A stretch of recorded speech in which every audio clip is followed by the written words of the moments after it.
What's up mga kap? Welcome to our EveryJuan stories. And today's podcast, we have a very special guest. Nandito tayo ngayon sa Ontario, Canada po mga kap to meet one of our very, very special guests and of course, a friend of mine, Jenny. Ayan. Hello, Kumusta? hello. Kumusta, Kumusta, Jenny? Kap Joey? Yan. Thank you very much, Miss Jenny, for giving us the opportunity to have you in our podcast. And syempre palagi kong tinatanong, Jenny, kumusta naman ang ating day to day ngayong I know you're so busy, but kumusta naman ang araw ni Jenny today? Oh, wow. Yes, sabi ganun. Yeah. Yun ang panimula mo ng question, Yeah. no? First of all, I'd like to thank you for coming over at our SBGC Tambayan Cafe. Yeah. So, nandito po siya sa Brampton. And I'd like to take opportunity to say hi or good morning, good afternoon sa mga kababayan natin na nanonood ng podcast ni Cap Joey at sa mga kababayan natin sa Capre. Mabuhay po kayo. So, ang day-to-day activity ko is simple lang. So, I start with uplifting, meditation, and prayers, and reflection of what have been transpired throughout the week. And at the same time, I also reminisce ano ba yung mga good, bad, and what are the things that we can improve on in our daily life, especially spiritually, and how we could be better version of ourselves. Yeah. And I think that's my first question kasi I know Jenny is busy in the sense, busy in a productive way because Jenny have multi-business, you have rentals, you have multi-units, you have the Capri as a family, you have SBGs. Parang naku-curious ako, ano kaya yung day-to-day ni Jenny? But I mean, you start from meditations, you start from prayer and realizing yung nangyari sa'yo and and I think that's one of the best tips that we got today, no? So you start from prayers, you start from motivation, you start from realizing ano yung nangyari kahapon, ano yung gagawin mo today. Ano yung tips mo, Miss Jenny, for everyone that wants to go to real estate? Because right now, most of our viewers are newcomers. Yeah.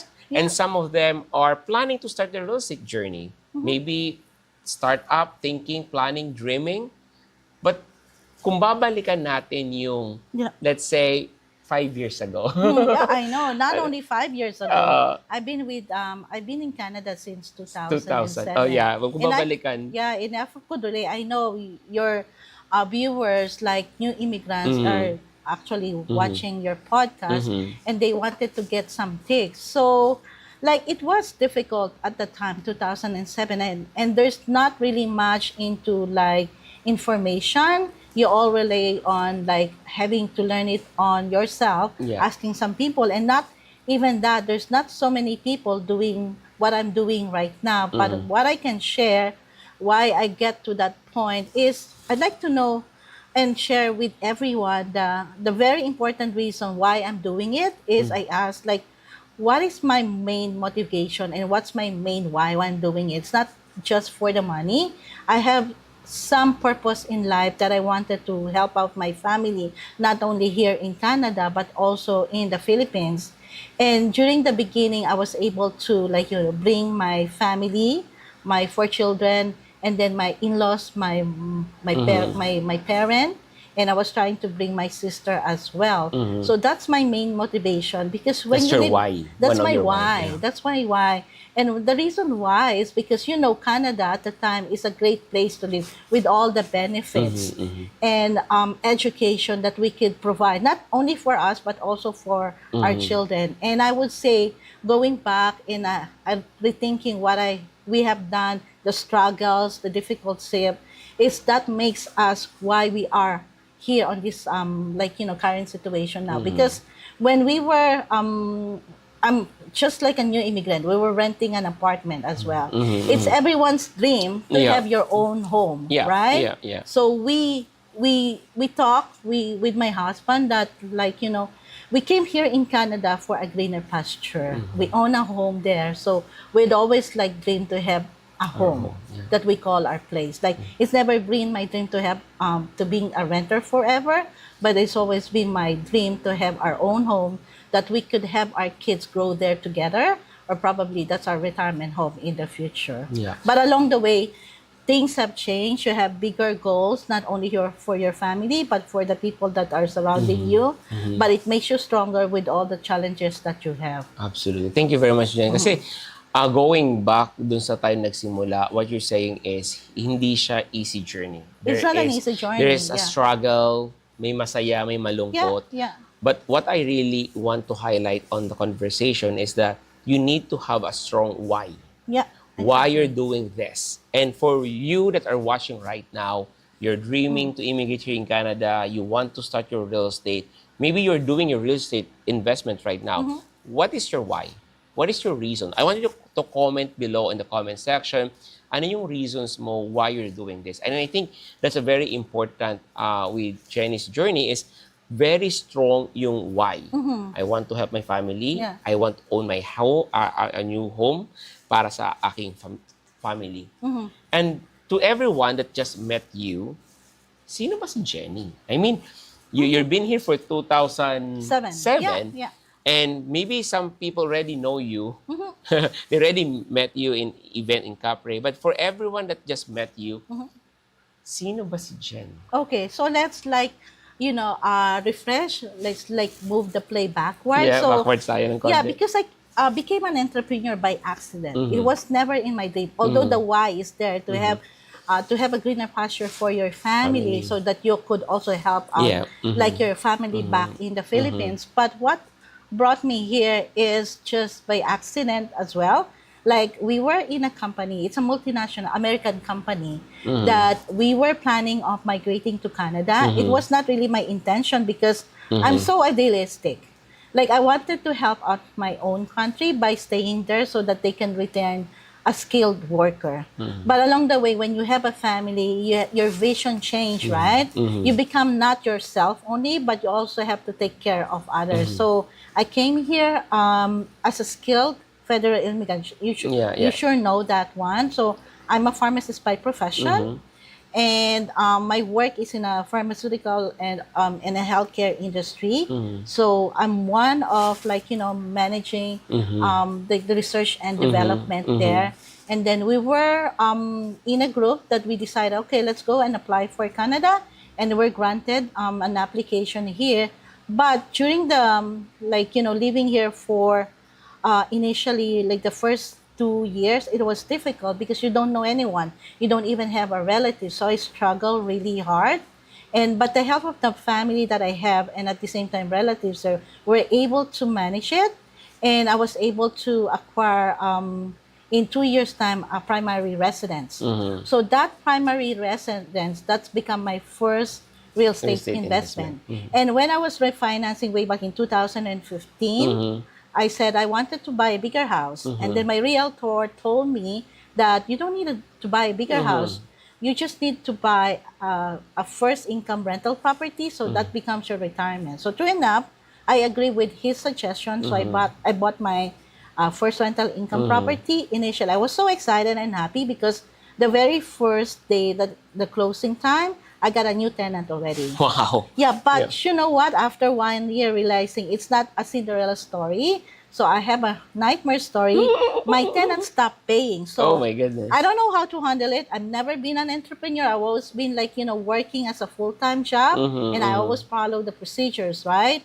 So I reach out to any organization or any people that I know that's to help me out. And then one thing that helped me out is my best friend, Google. So I found a real estate organization based in Oakville who helped me out. They assigned a paralegal to me to navigate through the stage of the landlord-tenant board. So true enough, we were able to kick him out, and I educate myself moving forward. And I realized this is not the only thing that I wanted to do. I wanted to build a legacy for my family because I found the opportunity. This is only available in Canada. You wouldn't find the opportunity elsewhere, even in the Philippines. Even if you're a high-paying job network, you wouldn't be able to establish that well. So I began to invest my first multifamily in 2019 in Windsor that was like 15-door unit. Wow. Yeah. Wow.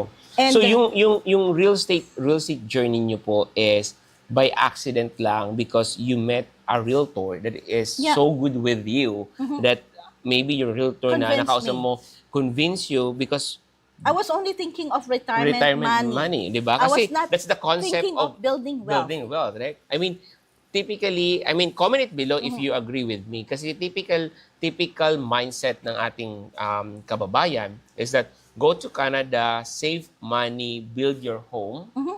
yung dream home, Yeah. and then that's it, Yeah, that's retirement, it. right? Yeah. So it stops there, right? However, na-meet niyo po itong realtor na to, Mhm. maybe he or she has an experience, Mhm. that's why she or be Mhm. he or she Yeah. suggested na uy, bakit ibibili ng bahay for bigger house? How about an income property? Mhm. And that's the turning point, di ba? That's your aha moment. However, hindi naging Cinderella story, no? Yeah, yeah. May up and down.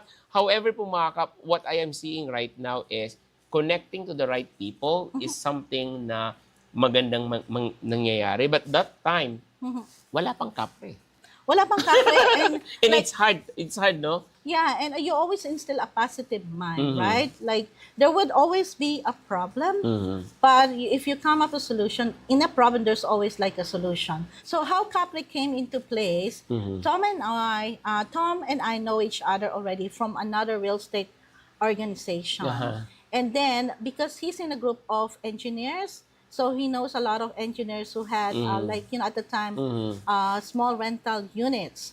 So they said that we wanted to build a community for Filipino because typically Filipino are not entrepreneur. Yeah. Mhm. Yeah, so they're very industrious. They're very hardworking people, but the money goes out to, like, buying expensive bag, buying expensive, like, cars, but not really diverting into real estate because they don't know what to do, right? Yeah. So Yeah. we kind of like saying, why not create a community? They invited me to be in their community, and I said, okay, let's form a community here and be the co-founders and help out those people that needs education in order for them to achieve their real estate portfolio or build a legacy for their own For sure. kids. And I think that's one of the reasons Mhm. why I'm so active with Capre because I see that Mhm. motivations and I see those goals. Yeah. Yung reason kung bakit ninyo ginawa yung Capre, nakikita ko yun din. And right now, the community is growing. The community is growing. We were just like doing the seminar presentation at Kuya Elvis' house. Yeah. And then there's just so many people that's so Uh-huh. interested to, like, create create a webinar or like an in-person discussion or in-person meeting. So we did held our first in-person meeting at Kabalen. So we were just expecting like 40 people. 40 people. Yeah, Eh, and dumating. 70 people. So we're kind of like panic because like they're not designed to have like 70 people, right? So that came into place when we had our next venue. We want a bigger venue. Funny thing that you mentioned how Capre came into place is when we went to Cabinet. I don't know much of the Filipino community because I live in Mississauga. There's not much. There's a Filipino community at the time, but it's not as many as you compare to, like, Bathurst area. And that's the first time I went to Kabalen. And when I went there, I said, oh my gosh, this is like Philippines because there's a lot of Filipino I see around the area, walking around the area. And most of the stores there are Filipino-owned Wow. restaurants. So Wow. I'm Wow. just so happy that I met a new set of Filipino Filipino. community, and that's the first time I went to that area in Bathurst and Mothers Wilson. and Pero on the first event na ginawa po ninyo, you're expecting 40 pero ang dumating is 70. That's a good indication that Filipino Are eager are to eager learn. to learn. Are eager to learn. So that's why I said, like, we don't get paid for anything. It's out of own will to help other Yeah. people so that they Yeah. can follow what we're doing Yeah. because we're the pioneer, right? Yeah. Like for me, I don't know any, like, I belong to a real estate organization, and most of the people there are Canadian.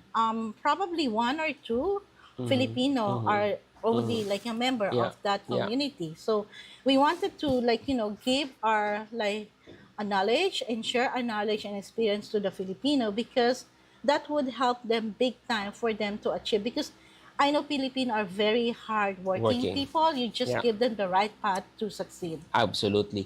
And I also strong believer Mhm. of networking and surround yourself with the right people. Of course. Kasi unang-una Mhm. pong what will happen if you Mhm. surround yourself with the right people Mhm. is that you are going to be, inspired kung anong ginagawa nila. Yeah. And ako, pag nakakita ako ng something, someone that is already in the real estate, very successful, nakaka-inspired and nakaka-proud. And I always think, kaya niya, kaya din natin. Of O course. kaya ko, kaya mo rin, di ba? So, this is something that I strongly suggest if you want to, start your real estate journey, I strongly suggest to join the Capre. I'll just put the link in the description below and you will meet Jenny, Tom, Sir Elvis, and a lot of real estate investors all over Canada. Yeah, who's Diba? doing well Yes. already. Yeah. Please go to the description below or comment sections. I'll put the link there. I strongly suggest to join. And please, if you join, please introduce yourself. Don't be shy na, uy, baguhan lang po ako. No, it's okay. Because nandito naman sila Jenny, si Sir Tom, ako, and Elvis, and everyone that wants to share their experiences and their Yeah. stories. And Capre is a private group organization. Mm. You can share your question, you can For share your sure. inquiry within a group. So what For sure. stays there, stays there. Absolutely. And networking as well. Yeah. Networking as well. But anyway, we are so happy that you started Capri. And I'm so happy as well to be part of this one. But one thing lang po na nakikita ko pang advantage with Capri is, aside from the information, is the opportunity to network. Imagine, ako po ay taga Nova Scotia. True. From Ontario, we're able to connect. And from your connection, nagkaroon ako ng opportunity, I connect one of my partners as well. So imagine that opportunity, the network. So what's your perspective about networking? Oh, that's a huge influence on my part because at the time I don't know even like Filipino network. What made me today is through the help of the people that are above me through networking. Because for me, I'm the number one networker. I go to different groups, and from the different groups, you meet a lot of people that's willing to help you out without any exchange. And they're willing to share their story, the good, the bad, and the ugly. That plays an important role on my success story. Yeah, I think that's very important to learn from someone the good, the bad, and the ugly. Yeah. Kasi hindi lahat sa negosyo, we're not just talking about real estate. Sa lahat ng negosyo, hindi lahat yung good. True. There's a bad situation, there's an ugly situation, Yeah, right? yeah. But the thing is, if you have someone like a friend, a network, a member, like for example, they will share with you those bad and ugly and good experiences. Now you can avoid it. Now Yeah. you can improve yourself, right? Yeah, in addition to that, they can see the success For because you're sure. a prominent figure, right? But they don't see the behind the scenes, the sleepless nights, all the negotiation, all the discussion, all the hardship, all the mistakes. They don't see that For sure. because the thing is, we also wanted to be transparent For to sure. everyone that this is not an easy journey. No. But if you're willing to put the effort and time, you're here already. It's For a sure. land of opportunity. Land of opportunity. There's a lot of opportunity in Canada, as I always mention in our platform, in our community, that it's a land of opportunity, but yung opportunity hindi lalapit sa'yo. You need to find it. You need to search for it. You need to work it out. And if you're thinking of real estate journey, I strongly suggest to join Capre. And we have a lot of information to share with you, a lot of stories that we love to share with you to start your real estate journey. Yeah. Either investment, wholesaling, multi-unit, lifestyle, JV, joint ventures. There's a lot of information. And the good thing about this is it's a Filipino community, Yeah. right? So, Jenny, you see the value of networking. What's your perspective in terms of mentorship? Because a lot of now, I mean, there's a lot of mentorship all over Yeah. or all over the place, right? For me, mentorship is valuable. How about you, Jenny? What's your perspective when you say mentorship? Okay, so let's start when we were in university or college, right? What's the reason why we're studying? Yeah, you want to learn. We wanted to learn. You So want to put get it the on an skills. entrepreneur's perspective way. But we wanted to side our parent, they always advise us to study, go to university, to have a degree, so that you can have a good job. Now, on the entrepreneur side is, okay, go study so that you can have a good mindset, good entrepreneur skills, so that you can run your own company. So that makes a big difference. But also, those teachers in the university, what you call your mentors, your teachers. So when you put it on an entrepreneur perspective, mentors and coaches play a big role because it doesn't, like, it will take you to the shortcut of being being successful and your guide to wherever you wanted to become. For sure, for sure. So I strongly believe with, mentorship, whether it's paid or organic, because that gives you some ideas that you may take in to you, whether it's a good one or it depends on what you wanted to achieve, right? So Absolutely. that's why it's very strategic that you get your coaches that you wanted to become. For sure. Because you could see, they're practicing already, they're doing what you wanted to become. For sure. So it's very strategic. Absolutely. I 100% agree with you, Jenny. With regards to the mentorship or coaching, they will teach you the shortcut. Diba? I mean, if I'm going to university, I'm going to spend this X amount of money for 4 years to get a diploma. It's a 4 years. However, ang difference for me, in my own perspective, when you go to university, they will teach you the theories. You get a diploma, but it's a theory. It's not a skills. Yeah. But once you have a job, let's say for me, nurse po ako by profession. So, We're both in the medical field. nasa medical field, theory, then natuto ka na sa skills during the field. Yeah. Dun sa trabaho na mismo. However, on the mentorship, they will teach you not just the theory, but the implementation. Ito yung ginawa kong tama, ito yung mali kong ginawa, wag ka na dito. Diba? That's my perspective in the mentorship. So for me, my tip, I think, Jenny, just to add is, find the right mentor for you that you are comfortable with, and at the same time yung pareho kayong ginagawa. I think that's. How about you? What will your tip for everyone that are starting to start your real estate? Paano humanap ng tamang mentor for them? Initially, when you wanted to do something that you wanted to achieve, it's better to, because the resources are available online and it's free.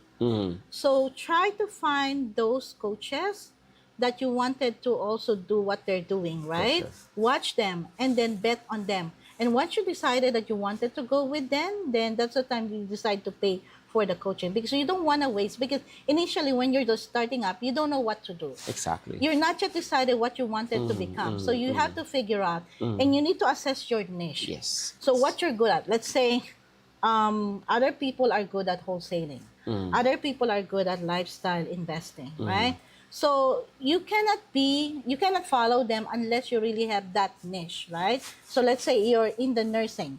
So you have an immigration company and you wanted to fully dedicate your time and effort, because that's what you want. That's what you also know from the start. And you will be, the success rate would be higher because you know already what you're doing. Yeah. You cannot start with a business that you don't know what you're doing. Exactly. You have to do your research. Yeah. You do your research. And I think we just want to add tip on that one. If you really want to do something, make, that goal, yung something na it will bring you happiness as well. True. Kasi kung hindi ka masasaya sa ginagawa mo, walang excitement ika nga, di ba? Yeah. So I think, yes, you need Life to have is so short. Yeah, you need to build your network, you need to have a mentorship. And when you're going to start your business, regardless if it's business like sabi na natin, kung gusto mo ng restaurant, gusto mo ng real estate, gusto mo ng anything of kind of business, you need to make sure that you're happy of what you're doing. Kasi from there, gusto mong gawin eh.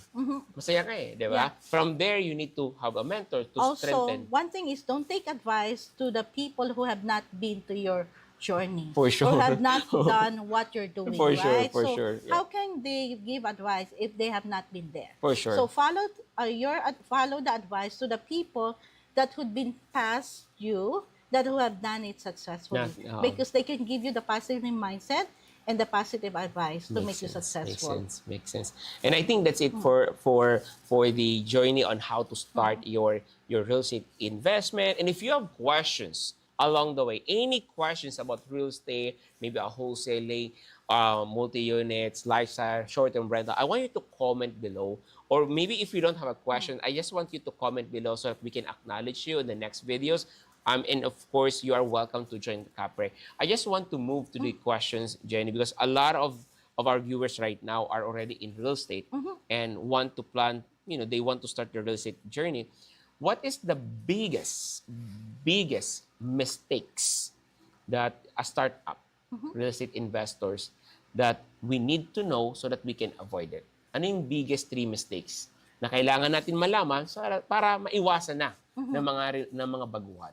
Okay, so a starter is like the biggest mistake is not educating yourself, not doing the research that you're supposed to do. Second is the negative mindset because they always think that they cannot do it, Yeah. right? You got to believe in yourself.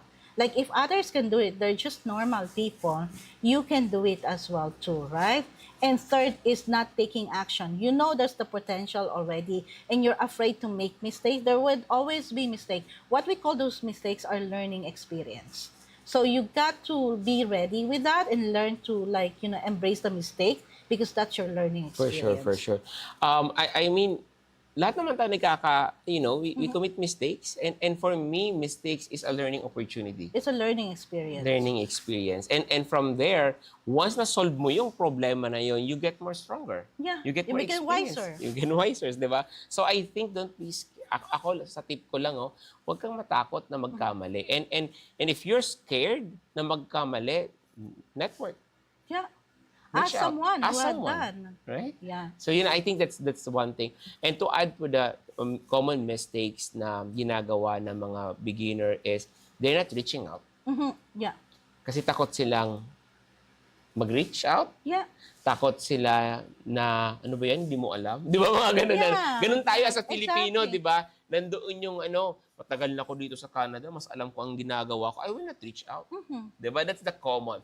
But I mean, reach out is very important because there's a lot of kababayans natin, most especially sa Capre, that are willing to help you. Exactly. Filipinos are very generous in terms of giving out their time, For sure. their a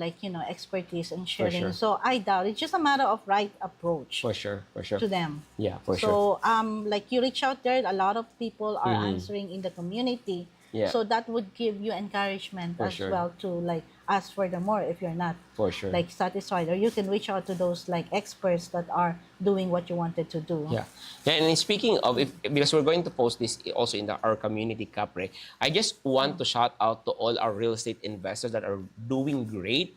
I encourage you to put your success on our Facebook group. This is one way to inspire the newbies as well. True. Right? I mean, if you're able to, not to brag, but to inspire, yeah. post your success, a little bit of success, right? You're able Even to your small wins. small wins, right? I mean, it's very important because we're able to inspire the newbies. And for the newbies, reach out because this is one way to start. Ask questions. True. Ask Yeah. questions. But I already asked you about the common three mistakes of a newbies. My question now is, what will be your strategy if you're a startup? So because a lot of people right now are probably a newcomer. Of course, as a newcomer, you expect the credit score is so low. Yeah. You don't have established credit score yet, or maybe they're already in Canada, but they're not yet ready to buy their first home kasi takot pa sila. Yeah. Or probably they already have their first home but they are scared of going to the real estate kasi takot sila. What will be your best tip for them? Yeah, depending on which province or which cities you For are, sure. right? Yeah. Like during our time, it's not as difficult because the prices of the house are still cheaper. But now come the situation, if you're living in Greater Toronto area, the prices are skyrocketing. But one thing I would give them is don't stress yourself. So start with something simpler. Probably you can buy a duplex somewhere in the Northern Ontario, and then buy something that is a turnkey already, because you're building your power team there and you don't know anyone, right? You don't want to stress out yourself.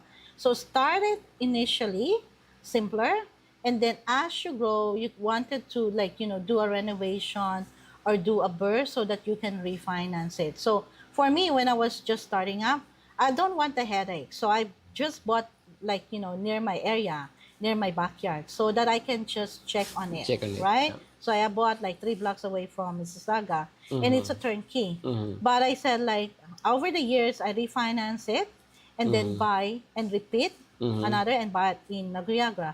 But as I scale up my journey on real estate, I started to do more, I would say, advanced real estate, where I find those properties that needs a renovation, very light renovation. I don't suggest you do a heavy renovation, where I would say light renovation, you just change the floor, paint Mm-hmm.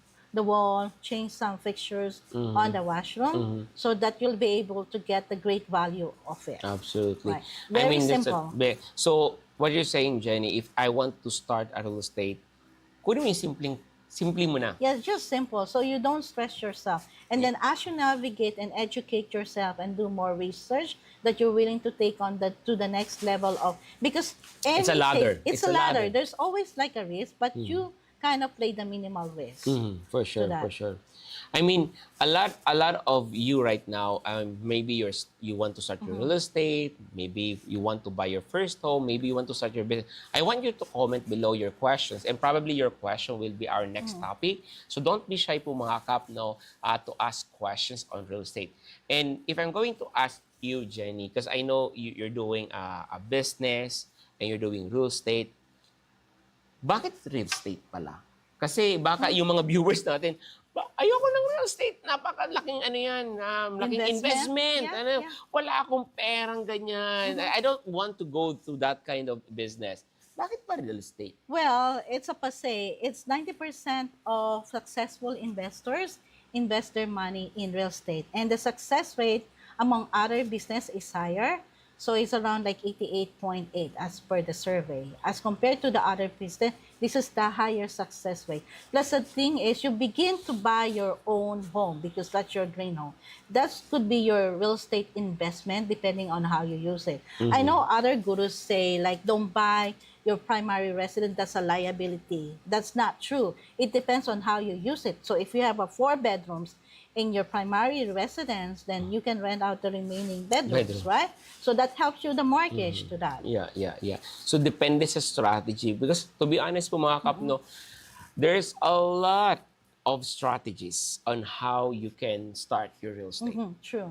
Maraming strategies. You can partner with your relative. You can partner with your sister. And then to pay the rental, to pay the mortgage, there is, house hacking.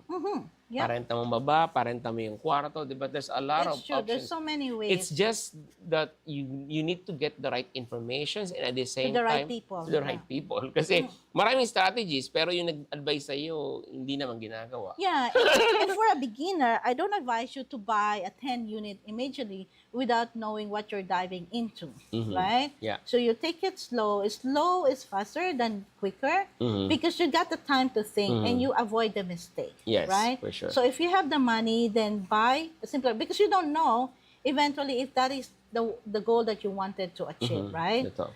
And you might feel like, might encounter difficulties that you got traumatized to do Ayaw it mo and na. you stop. Yeah, you stop. Right? I think that's something that, minsan, masarap sa feeling na may kasama ka sa journey. Di ba pa nag-joyride ka? Ang sarap na may kasama ka na kahit papano, mag-guide ka, di ba? So, for me, having a group or community or someone that can guide you, ang sarap sa feeling. And at the same time, you speak the same language. It's true, So, I yeah. think building, going or joining the community, it's something that super, super advantage for you to start. But, what's the biggest fear? I mean, alam na natin, no? Ako, naalala ko when I started my land development in Nova Scotia, nakakatakot. Yeah. Nakakatakot kasi unang-una, wala akong makonect na kababayan nating doing a land development that time. When I started, wala akong kilala. Nakakatakot in the sense na, kaya ko ba to? Diba? Yeah. yun yung feeling ko that time. Pero for you, Jenny, when you started, what's the biggest fear of a newbies? Yeah, the biggest fear of a newbie like me at the time is the limiting belief. That I question myself, can I do it? Can I handle it? Yeah. Because you're facing true. something. Like what Richard Branson said, like, the quote, like, if someone give you an opportunity and you don't know about it, take it. and learn it after, right? Because that could be the biggest opportunity of your life. I know that we're not perfect. It will never be perfect. There would always like a continuous improvement in our life. But that limiting belief that you have to overcome. Absolutely. I strongly agree with that. For now, for today's market, Jenny, kasi there's a housing crisis. I think housing crisis It's is all always. over, diba? And it's always. Yeah. My question to you is, what is the best route for real estate? Because there's a lot of kind of real estate. There's a lot of development, gaya po sa akin. There's a multi-unit, there's a short-term rental. If I'm going to ask you today, on today's market, anong pinakamagandang route? Multi-unit, short-term rental, land development, JV. Ano ba yung pinakamagandang um, route ngayon? Okay, so there's no right or wrong answer, but the best thing I can advise is find your niche Yeah. first. I cannot advise you to go to multifamily if you don't know how to find or manage a property manager or find a good building that could be potential cash flowing for a multifamily. And if you work in a hotel and management, right, and you know the customer service for suited for you, you could be doing and handling Airbnb arbitrage. That's one way as well. So the best thing before I can advise is I want to know what you're good at, what's your passion, what's your criteria, what's your skills, right? Wow. And what's your niche. Nice. Because I can only advise. Totoo. Because if you're good at that one, then you know already the chances of being successful is greater. I think that's so true, no? Kasi bakit ka papasok doon sa isang bagay na you don't have an idea, right? But pasok ka doon sa isang investment opportunity mo that you have an unfair advantage. It's true. I think that's the most important. For example, yung na-mention mo kanina, you want to go to a real estate and you have a background in hospitality.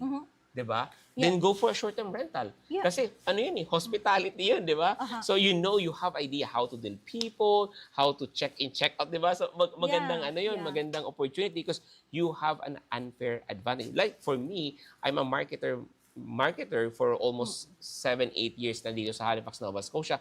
I use the skills to run my immigration agency and also I'm marketing for my land development. That's my strength as well. So use the skills that you have. Or use the unfair advantage that you have. Yeah, right? back home I'm a research and developer for a product. So it's the same principle that I apply to real estate. So when we're looking for the next property or the next city, you always took that advantage that nobody yet is investing and it's not saturated. Wow. And it's always like 3 fundamental skills in real estate that you need to know, like where the infrastructure, population, and job growth. So when I started, basically, I started with my own backyard, and when the price went up already, I was able to refinance, get the money, and invest in Niagara, because at Niagara region, the houses that are not expensive, it's not tapped out by the investor. And then you move on to the next city that has opportunity. How am I able to do that? It's through research, because that's my niche. I was able to identify the next market. That's your strength. That's my strength. As a researcher in a healthcare industry, and you use that strength in real estate. Imagine, di ba? So if you have, what's your strength right now? What's your skills? Niche? What's your niche, di ba? Comment it below so that we can guide you as well. But anyway, I know maraming information tayo nakukuha ngayon. Thank you very much, Jenny, for that information. I mean, kung ako baguhan, sobra akong maraming nakuhang informations. And if you find it very helpful, comment it below as well. But if anyone from you, they want to reach out, paano nila mahahanap, paano kanila ma-reach out? Yeah, so I'm active on my social Facebook page called Janeline Gagatiga. But you can also find me at CAPRE if you join to the private organization. CAPRE stands for Canadian Pinoy Real Estate Investors. Awesome. Yes. Yeah, I'll just put the link in the description below. But anyway, I just want to shout out and thank you very much for accommodating the venue that we have right now. Yeah, my pleasure. SBGZ Tambayang Cafe dito sa Brampton, Ontario. Tell us more about this SBGZ Tambayan. Well, SBGC is actually intended for the Filipino community for badminton players. So because this one before is just a storage. So my partner reached out to me like, why can't we create like a tambayan so that we can have our Filipino have a special Kabayan. occasion here. So this concept was when we were looking for the right logo, like mission and vision. This is the one that came Yeah. up, that we wanted to have a cafe, but at the same time, people would gather together and celebrate their wins, whether it's their party, anniversary, or any occasion. Yeah, This yeah. one caters to 30 to 40 people. Wow, wow. I mean, this is something, nung pumunta ako dito, this is something na tama lang na, alam mo, Yeah, right. perfect for small gatherings, for your birthdays, for session, alam mo yun, information sessions, Yeah. di ba? So, 40 people, like, that's good. That's That's good na, good. di ba? Good number. But one thing that nakita ko, sino nagawa ito? Filipino rin. Filipino rin ang nagawa nito. Galing-galing ng logo, yeah. no? So, And talagang may he's based in- kape. Yeah, he's based in Mississauga. In Isaga. But anyway, if you're here in Ontario, or maybe you want to join an event, or I mean, to organize an event, I strongly suggest to contact SBGC. Ano ba yung meaning ng SBGC? So, Sunday Badminton Group Corporation. Diba? Sunday. So, eto na buo lang to sa mga naglalaro ng badminton. Yeah. Network. Network. Diba? Yeah. So, that's a good news. I used to play competitive badminton when I was like in high school. Yeah, and I just stopped it when I went to college because I diverted to like ping pong. But when I got a family, so that all stopped. So it's only now I'm going back to sports to play my favorite sports, badminton. Yeah. So imagine this, because many of years, the network. I mean, so many years you're playing badminton and tennis, and Rico is also playing, right? Playing badminton. Yeah. So the thing is, itong nakikita ko, the power of networking. Naglalaro lang po kayo. Na every Sunday, I guess, kasi Sunday, badminton, di ba? Yeah, that's Every Sunday, naglalaro lang po kayo, then you're able to create an opportunity. SBGC. And Tambayan hopefully we Cafe. can get something for the Imagine. Filipino community. That's our own badminton court. Wow. So So imagine we're talking that. to different Filipino, aspiring, wanted to have their own community as well for Filipino that they're solely own. So Dito yung bumabalik yung sinasabi natin, you need your networking, and then sa networking, your why you're doing this. yeah, this is more of a social Diba? So grabe. responsibility that you wanted to happen to your community. Awesome, To awesome. get into because this is a sport, like Oh, for sure, it helps yeah. keeps your mind active, and it also enables you to physically be active. Absolutely. I mean, dito makikita natin yung opportunities talaga nasa Canada. You just need to find it. As you mentioned, bodega to before. Yeah, Pero it's a yung storage, pagtingin yeah. mo, hindi to bodega. Yeah. Opportunity to, 'di ba? So, I think you have a very strong mindset, Jenny. Kasi some people, kung wala kang magandang mindset, bodega, di bodega, 'di ba? Yeah. 'Di ba? Bodega 'yan eh. Wala na, bodega 'yan. Pero sa iyo is you see the opportunity It's because more of visionary. visionary, because you switch on your mindset, your positive mindset. Bodega to, but we can do this. Now, tingnan nyo naman, di ba? It's the community. It's the It's a community. different community. Absolutely. And speaking of community, I think we're looking forward for our upcoming events for Capri, because our vision right now is to share a lot of informations about real estate investment, kasi marami na po tayong mga kababayan that doing real estate. And some of them are doing so successful, sobrang successful, and they really want to help. Yeah.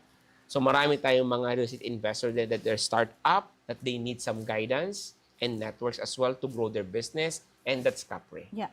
So, Jenny, please invite them to join Capri. Oh yeah, I'm happy to invite our kababayan anywhere in Canada, kung nasa Winnipeg man kaya, or Calgary, British Columbia, Halifax. Nova Scotia, and Greater Toronto area, or Ontario itself. Oh, I forgot to mention British Columbia as well. Like, our Facebook group is open to our Filipino community or kababayan. Like, just message us or message any member and they can invite you to the group. Absolutely. It's a good learning community where you can tap up the knowledge of those expert people.